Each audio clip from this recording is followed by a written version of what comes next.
नमस्कार दोस्तों, आप सभी का मेरे YouTube चैनल पर स्वागत है।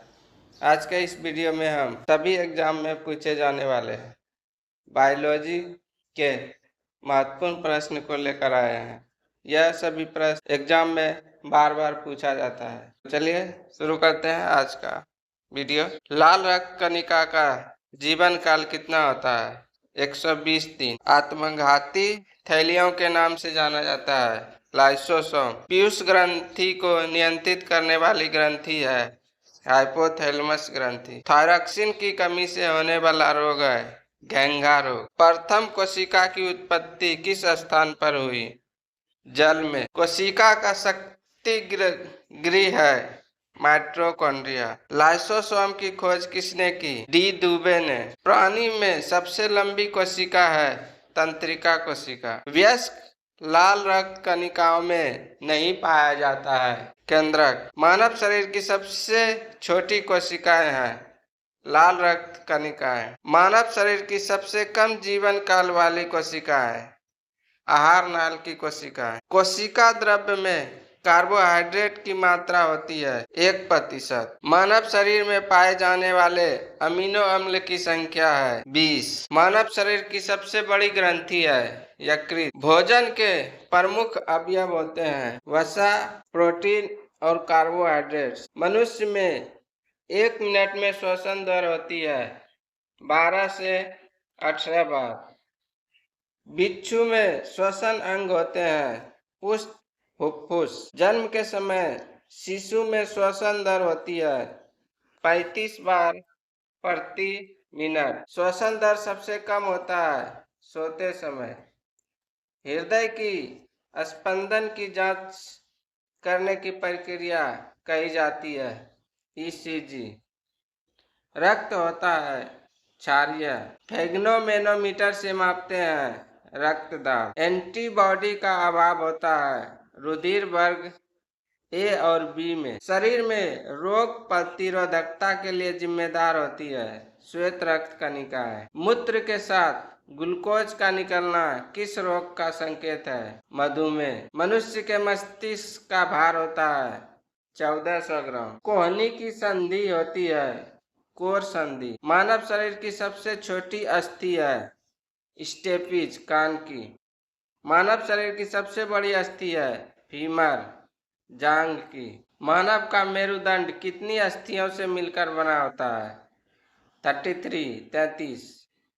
स्तनी में बीएमआर नियंत्रित करने वाला हार्मोन है थायरॉक्सिन हार्मोन। नारी विकास हार्मोन होता है एस्ट्रोजन। मानव शिशु में अश्रु ग्रंथियां सक्रिय होती है जन्म के 4 माह बाद। मानव शिशु में अश्रु ग्रंथियां सक्रिय होती है जन्म के 4 माह बाद। ट्रिप्नोसोमा से होने वाला रोग है निद्रा रोग। एबीज वर्ग का जंतु है उल्लू। एनालिडा जंतु होते हैं बेलनाकार कृमि। मछली के हृदय की विशेषता होती है 2 कोष्ठीय हृदय।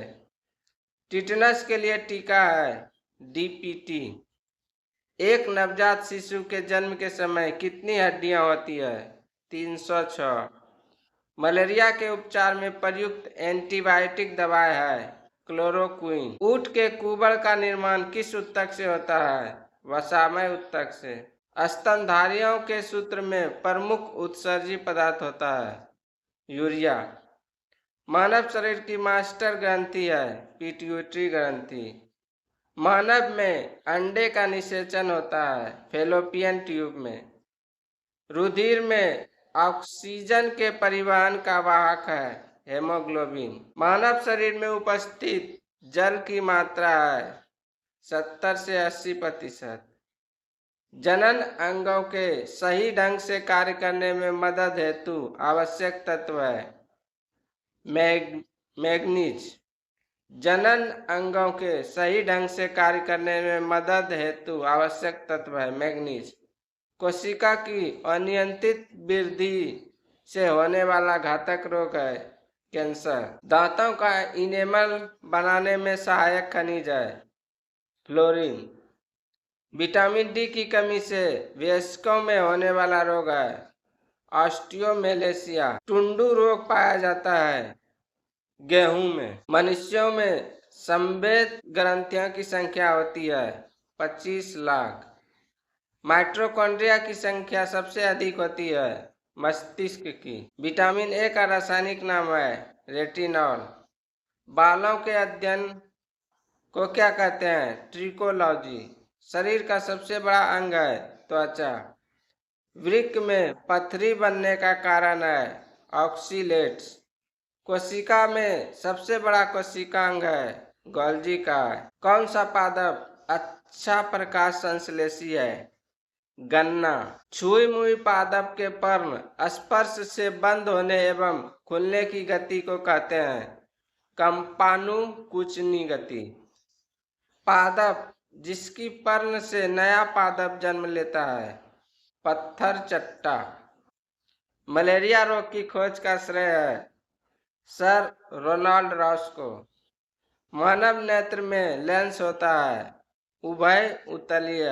मस्तिष्क ट्यूमर का पता लगाने के लिए रेडियो एक्टिव पदार्थ का उपयोग किया जाता है रेडियो आयोडीन का। राइजोम पादप का भूमिगत प्रारूप है तना। दलहन के जड़ में पाए जाने वाले जीवाणु हैं राइजोबियम। पादपों में जल तथा खनिज लवणों का संचालन होता है जाइलम द्वारा। पादपों में बना खाद्य पदार्थ पौधे के विभिन्न अंगों में पहुंचता है फ्लोएम द्वारा। वह यंत्र जिसके द्वारा तने की वृद्धि दर मापी जाती है वह है ऑक्जेनोमीटर। मनुष्यों में मेरुदंड से कितनी जोड़ी तंत्रिका निकलती है? 31 जोड़ी।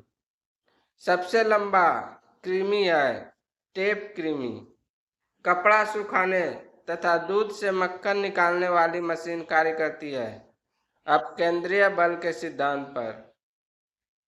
मानव मस्तिष्क तथा सिर का अध्ययन से संबंधित शाखा है फ्रेनोलॉजी। पौधे का प्रजनन अंग होता है फूल। फलों का अध्ययन कहलाता है पोमोलॉजी। फूलों का अध्ययन है एंथोलॉजी। जल में विलय विटामिन है विटामिन बी तथा सी। वसा में घुलनशील विटामिन है विटामिन ए डी ई तथा के। सुक्रोज में होता है ग्लूकोज एवं फ्रक्टोज। तत्काल ऊर्जा के लिए खिलाड़ी को दिया जाता है कार्बोहाइड्रेट। क्वासी ओरकर एवं मरासमस की बीमारी होती है प्रोटीन की कमी से। प्रकृति में सबसे अधिक मात्रा में पाए जाने वाला कार्बनिक यौगिक है सेल्यूलोज। प्रयोगशाला में संश्लेषित पहला कार्बनिक पदार्थ है यूरिया। दूध के प्रोटीन को पचाने वाला एंजाइम है रेनिन। दूध की शुद्धता मापी जाती है लेक्टोमीटर से। दूध खट्टा होता है जीवाणु के कारण। पेनिसिलिन क्या है? एंटीबायोटिक। अंडे में प्रोटीन पाया जाता है उजले भाग में। दर्द निवारक दवाएं कहलाती है एनाल्जेसिक। कोबाल्ट पाया जाता है विटामिन B12 में। सार्स है एक विषाणु जनित रोग। डॉल्फिन वर्गीकृत किए जाते हैं स्तनधारी में। सबसे बड़ा स्तनधारी है ब्लू नीला व्हेल। रेशम के कीड़े पालने को कहते हैं सेरीकल्चर। पक्षियों का अध्ययन है ornithology. Centre for DNA fingerprint and diagnostic अवस्थित है हैदराबाद में। घी में वसा की मात्रा होती है 99%। दूध में वसा मापने का यंत्र है ब्यूटायरोमीटर। संसार का सबसे बड़ा पक्षी है शुतुरमुर्ग। त्वचा का रंग किसके कारण होता है? मेलानिन के कारण। आलू की आंखें उपयोगी है कायिक प्रवर्धन के लिए।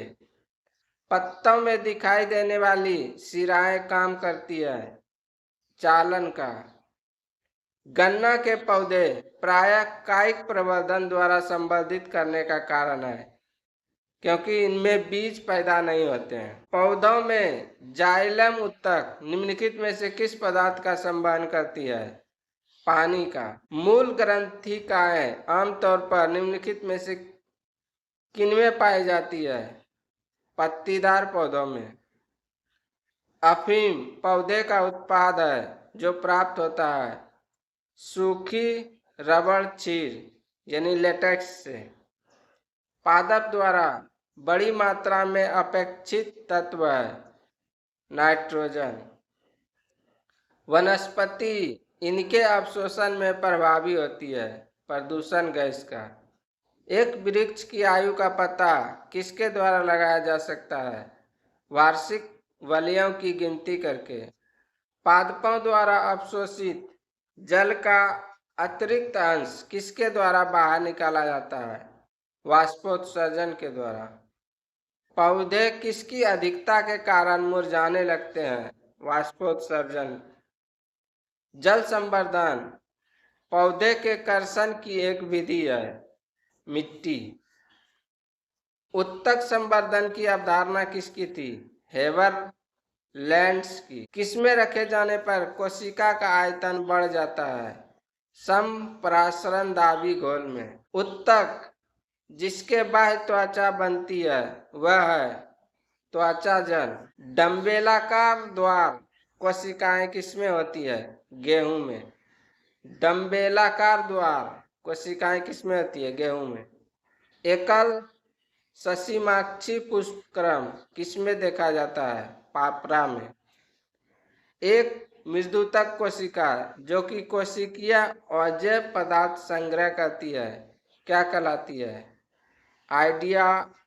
आइडियोब्लास्ट विचित्र कोशिका। कैक्टस में शूल किसका रूपांतरण है? पत्ते का। फर्न की स्तनधानी में कितनी ग्रीवा नाल कोशिकाएं पाई जाती है? एक। कोशिका जो द्वार कोशिकाओं से निकट रूप से संबंध और अंतर्विष्ट है सहायक कोशिका कहलाती है। स्टार्च का शर्करा में परिवर्तन होना किसके लिए अनिवार्य है? रंध्री द्वार के लिए। साइकस के परवाल मूल किसमें सहायक होते हैं? जल अवशोषण और नाइट्रोजन स्थिरीकरण में। गन्ने की लाल सड़न किसके कारण बनती है? कोलेटोट्राइम फेलोकोटम के द्वारा। कपास के उत्पादन के लिए सबसे अच्छी मिट्टी कौन सी है? काले लावा मिट्टी। सार्विक रक्तदाता वे लोग हैं जिनका रुधिर वर्ग होता है ओ। ब्लड कैंसर को आमतौर पर किस नाम से जाना जाता है? ल्यूकेमिया। मुख शोधनों यानी माउथ वाश तथा टूथपेस्टों में निम्नलिखित में से कौन सा यौगिक आमतौर पर प्रयोग किया जाता है? Hydrogen peroxide. निमोनिया का नया रूप सॉर्स निम्नलिखित में से किस देश से शुरू हुआ था? चीन से। प्रदूषण को रोकने के लिए निम्नलिखित में से कौन सा खरपतवार को उपयोगी पाया गया है? पार्थेनियम और हाथी घास को। लाख बनाई जाती है एक कीट से। सिरके का रासायनिक नाम क्या है? Acetic acid. बैक्टीरिया में कौन सा एसिड संग्रहित होता है? Sulphuric acid.